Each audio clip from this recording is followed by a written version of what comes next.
ओम शांति। 11 जून 2025 के मधुर महावाक्य। मीठे बच्चे, अभी तुम्हें बेहद की पवित्रता को धारण करना है। बेहद की पवित्रता अर्थात एक बाप के सिवाय और कोई याद ना आए। प्रश्न: बाप से वर्षा लेने के पहले का पुरुषार्थ और उसके बाद की स्थिति में क्या अंतर होता है? उत्तर: जब तुम बाप से वर्षा लेते हो तो देह के सब संबंधों को छोड़ एक बाप को याद करने का पुरुषार्थ करते हो, और जब वर्षा मिल जाता है तो बाप को ही भूल जाते हो। अभी वर्षा लेना है, इसलिए कोई से भी नया संबंध नहीं जोड़ना है, नहीं तो भूलने में मुसीबत होगी। सब कुछ भूल एक बाप को याद करो तो वर्षा मिल जाएगा। गीत: यह वक्त जा रहा है। ओम शांति। मीठे मीठे रूहानी बच्चों प्रति बाप समझाते हैं, ज्ञानी और अज्ञानी किस किस को कहा जाता है यह सिर्फ तुम ब्राह्मण ही जानते हो। ज्ञान है पढ़ाई, जिससे तुम जान गए हो कि हम आत्मा हैं, वह परमपिता परमात्मा है। तुम जब वहाँ से मधुबन आते हो तो पहले ज़रूर अपने को आत्मा समझते हो। हम जाते हैं अपने बाप के पास। बाबा शिव बाबा को कहते हैं।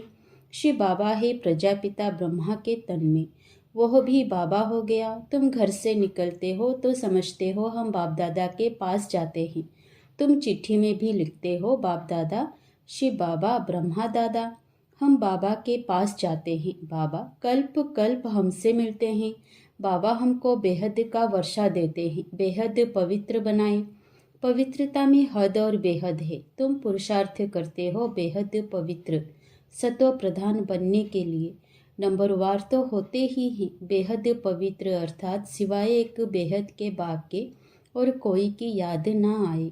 वह बाबा बहुत मीठा है, ऊंचे ते ऊंच भगवान है और बेहद का बाप है, सभी का बाप है। तुम बच्चों ने ही पहचाना है। बेहद का बाप सदैव भारत में ही आते हैं, आकर बेहद का संन्यास कराते हैं। संन्यास भी मुख्य है ना, जिसको वैराग्य कहा जाता है। बाप सारी पुरानी छीछी दुनिया से वैराग्य दिलाते हैं। बच्चे, इनसे बुद्धि का योग हटा दो। इनका नाम ही है नर्क, दुखधाम। खुद भी कहते रहते हैं, कोई मरते हैं तो कहते हैं स्वर्गवासी हुआ, तो नर्क में था ना। अभी तुम समझते हो यह जो कहते हैं वह भी रॉन्ग है। बाप राइट बात बताते हैं। स्वर्गवासी बनने के लिए अभी ही पुरुषार्थ करना होता है। स्वर्गवासी बनने लिए भी सिवाय बाप के और कोई पुरुषार्थ करा ना सके। तुम अभी पुरुषार्थ कर रहे हो 21 जन्मों के लिए स्वर्गवासी बनाने वाला है बाप। उनको कहा ही जाता है हेवनली गॉड फादर। खुद आकर कहते हैं, बच्चों हम पहले तुमको शांतिधाम ले जाऊंगा। मालिक है ना, शांतिधाम जाकर फिर आएंगे सुखधाम में पाट बजाने। हम शांतिधाम जाएंगे तो सब धर्म वाले शांतिधाम जाएंगे। बुद्धि में यह सारा ड्रामा का चक्र रखना है। हम सब जाएंगे शांतिधाम, फिर हम ही पहले आकर बाप से वर्षा पाते हैं। जिससे वर्षा पाना होता है उनको याद जरूर करना है। बच्चे जानते हैं वर्षा मिल जाएगा तो फिर बाप की याद भूल जाएगी। वर्षा बहुत सहज रीति मिलता है। बाप सम्मुख कहते हैं, मीठे बच्चों, तुम्हारे जो भी देह के संबंध है सब भूल जाओ। अभी कोई भी नया संबंध नहीं जोड़ना है।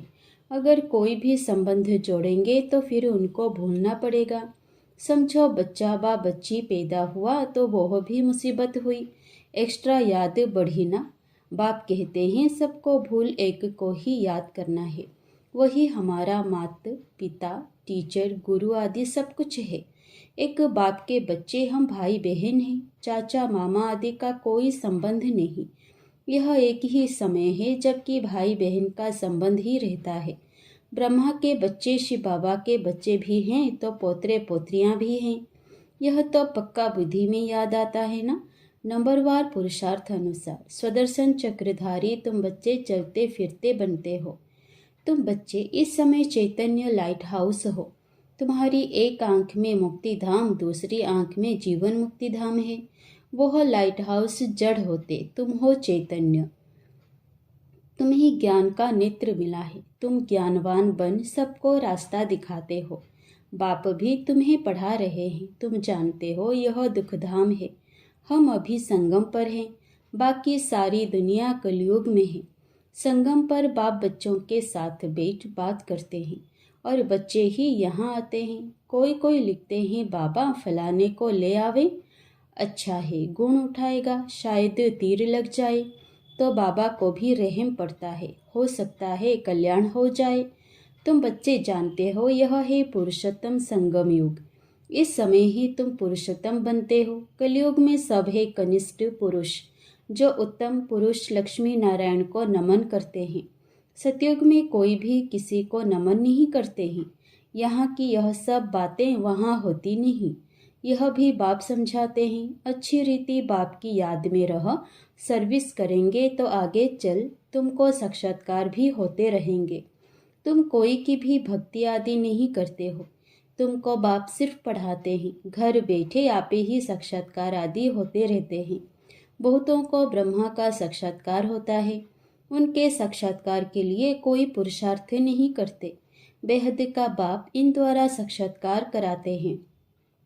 भक्ति मार्ग में जो जिसमें जैसी भावना रखते हैं उसका साक्षात्कार होता है। अभी तुम्हारी भावना सबसे ऊंचते ऊंच बाप में है, तो बिगर मेहनत बाप साक्षात्कार कराते रहते हैं। शुरू में कितना ध्यान में जाते थे, आपे ही आपस में बैठ ध्यान में चले जाते थे। कोई भक्ति थोड़े ही की। बच्चे कभी भक्ति करते हैं क्या? जैसे एक खेल हो गया था, चलो बैकुंठ चले, एक दो को देखते चले जाते थे। जो कुछ भी पास्ट हुआ वह फिर रिपीट करेंगे। तुम जानते हो हम ही इस धर्म के थे। सतयुग में पहले पहले यह धर्म है, इनमें बहुत सुख है। फिर धीरे धीरे कलाएं कम होती जाती है।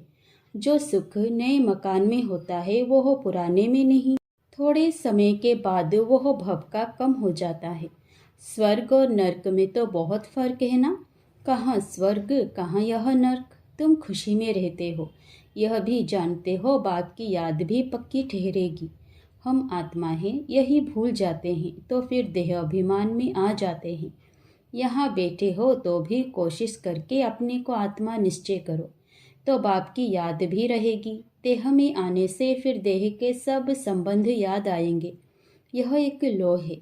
तुम गाते भी हो, मेरा तो एक दूसरा ना कोई। बाबा हम बलिहार जाएंगे, वह अभी समय है। एक को ही याद करना है। आँखों से भल किसी को भी देखो, घूमो फिरो, सिर्फ आत्मा को बाप को याद करना है। शरीर निर्वाह अर्थ कर्म भी करना है, परंतु हाथों से काम करते दिल बाप की याद में रहे। आत्मा को अपने माशूक को ही याद करना है।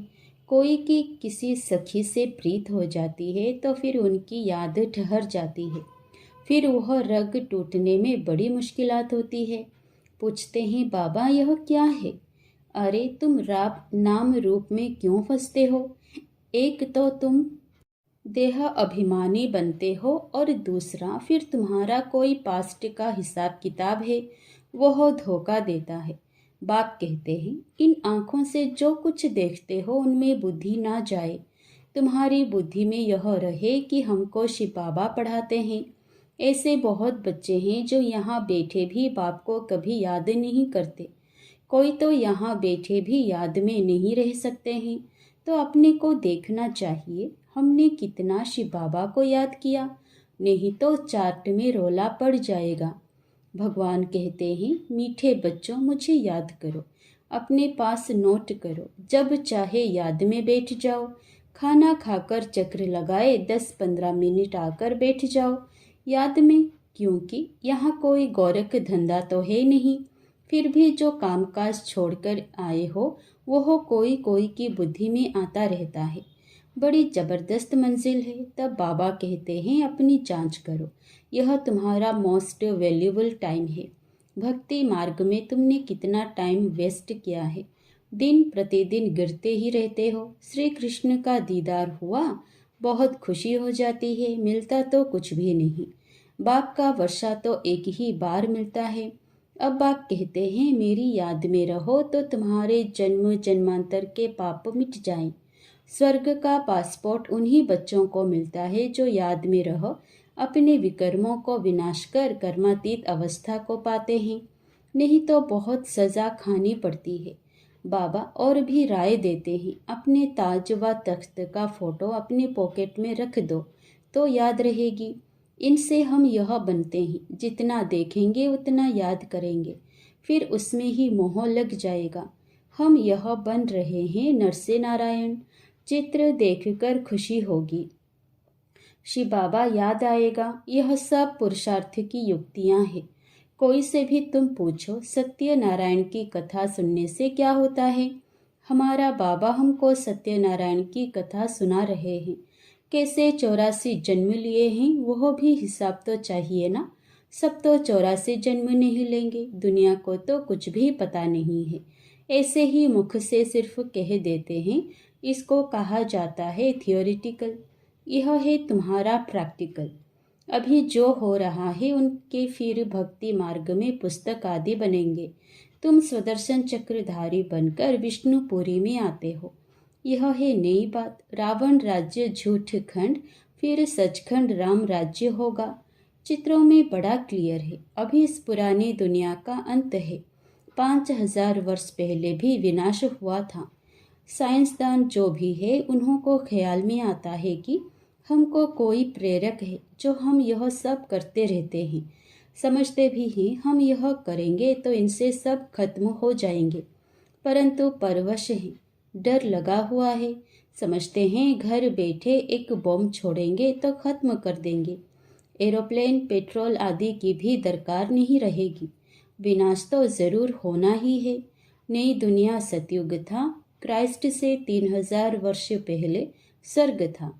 फिर अब स्वर्ग की स्थापना हो रही है। आगे चल समझेंगे। तुम जानते हो स्थापना जरूर होनी है, इसमें तो पाई का भी संशय नहीं है। यह ड्रामा चलता रहता है कल्प पहले मुआफिक। ड्रामा जरूर पुरुषार्थ कराएगा, ऐसे भी नहीं जो ड्रामा में होगा सो होगा। पूछते हैं पुरुषार्थ बड़ा या प्रारब्ध बड़ी। पुरुषार्थ बड़ा, क्योंकि पुरुषार्थ की ही प्रारब्ध बनेगी। पुरुषार्थ बिगर कभी कोई रह ना सके। तुम पुरुषार्थ कर रहे हो ना। कहाँ कहाँ से बच्चे आते हैं, पुरुषार्थ करते रहते हैं। कहते हैं बाबा हम भूल जाते हैं। अरे शिव बाबा तुमको कहते हैं मुझे याद करो। किसको कहा? मुझ आत्मा को कहा। बाप आत्माओं से ही बात करते हैं। शिव बाबा ही पतित पावन है। यह आत्मा भी उनसे सुनती है। तुम बच्चों को यह पक्का निश्चय रहना चाहिए कि बेहद का बाप हमको विश्व का मालिक बनाते हैं। वह है ऊंचते ऊंच, प्यारे ते प्यारा बाप। भक्ति मार्ग में उनको ही याद करते थे। गाते भी हैं तुम्हारी गति मति न्यारी, तो जरूर मत दी थी। अब तुम्हारी बुद्धि में है, इतने सब मनुष्य मात्र वापस घर जाएंगे। विचार करो कितनी आत्माएं हैं। सबका सिजरा है। सब आत्माएं फिर नंबरवार जाकर बैठेंगी।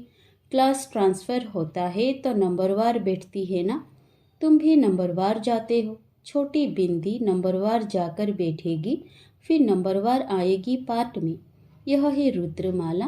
बाप कहते हैं इतने करोड़ आत्माओं की मेरी माला है। ऊपर में मैं फूल हूँ। फिर पाठ बजाने के लिए सब यहाँ ही आए हैं। यह ड्रामा बना हुआ है। कहा भी जाता है बना बनाया ड्रामा है। कैसे यह ड्रामा चलता है सो तुम जानते हो। सबको यही बताओ कि अपने को आत्मा समझ बाप को याद करो, तो तुम्हारे विकर्म विनाश होंगे। फिर तुम चले जाएंगे। यह मेहनत है। सबको रास्ता बताना है, तुम्हारा फर्ज है। तुम कोई देहधारी में नहीं फंसाते हो। बाप तो कहते हैं मुझे याद करो तो पाप भस्म हो जाएंगे। बाप डायरेक्शन देते हैं सो तो करना पड़ेगा। पूछने की क्या बात है। कैसे भी करके याद जरूर करो। इसमें बाबा क्या कृपा करेंगे। याद तुमको करना है, वर्षा तुमको लेना है। बाप स्वर्ग का रचयिता है तो जरूर स्वर्ग का वर्षा मिलेगा। अभी तुम जानते हो यह झाड़ पुराना हो गया है, इसीलिए इस पुरानी दुनिया से वैराग्य है। इनको कहा जाता है बेहद का वैराग्य। वह हठ योगियों का है हद का वैराग्य। वह बेहद का वैराग्य सिखला ना सके। बेहद के वैराग्य वाले फिर हद का कैसे सिखलाएंगे। अब बाप कहते हैं सिकिलधे बच्चे, तुम भी कहते हो कितना सिकिलधा बाप है। 63 जन्म बाप को याद किया है, बस हमारा तो एक बाप दूसरा ना कोई। अच्छा, मीठे मीठे सिकिलधे बच्चों प्रति माता पिता बाप दादा का याद प्यार और गुड मॉर्निंग। रूहानी बाप की रूहानी बच्चों को नमस्ते। धारणा के लिए मुख्य सार। पहला, स्वर्ग में जाने का पासपोर्ट लेने के लिए बाप की याद से अपने विकर्मों को विनाश कर कर्मातीत अवस्था बनानी है। सजाओं से बचने का पुरुषार्थ करना है। दूसरा, ज्ञानवान बन सबको रास्ता बताना है। चैतन्य लाइट हाउस बनना है।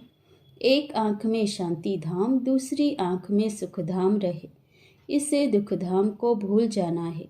वरदान, हर आत्मा को ऊंच उठाने की भावना से रिगाड़ देने वाले शुभ चिंतक भवो। हर आत्मा के प्रति श्रेष्ठ भावना अर्थात ऊंच उठाने की व आगे बढ़ाने की भावना रखना, अर्थात शुभ चिंतक बनना। अपनी शुभ वृत्ति से, शुभ चिंतक स्थिति से अन्य के अवगुण को भी परिवर्तन करना। किसी की भी कमजोरी व अवगुण को अपनी कमजोरी समझ वर्णन करने के बजाय व फैलाने के बजाय समाना और परिवर्तन करना, यह है रिगाड़। बड़ी बात को छोटा बनाना, दिल शिकस्त को शक्तिवान बनाना, उनके संग के रंग में नहीं आना, सदा उन्हें भी उमंग उत्साह में लाना, यह है रिगाड़। ऐसे रिगाड़ देने वाले ही शुभ चिंतक है। स्लोगन, त्याग का भाग्य समाप्त करने वाला पुराना स्वभाव संस्कार है, इसलिए इसका भी त्याग करो। अव्यक्त इशारे, आत्मिक स्थिति में रहने का अभ्यास करो, अंतर्मुखी बनो। जैसे ब्रह्मा बाप एकांत प्रिय होने के कारण सदा अंतर्मुखी रहे, मैं आत्मा हूँ, मैं आत्मा हूँ, यह पाठ पक्का किया, जिस कारण वे स्वयं भी सदा शांति और सुख के सागर में समाये रहे और अन्य आत्माओं को भी अपने शुद्ध संकल्प और वाइब्रेशन द्वारा, वृत्ति और बोल द्वारा, संपर्क द्वारा शांति की व सुख की अनुभूति कराते रहे। ऐसे फॉलो फादर करो। अच्छा, ओम शांति।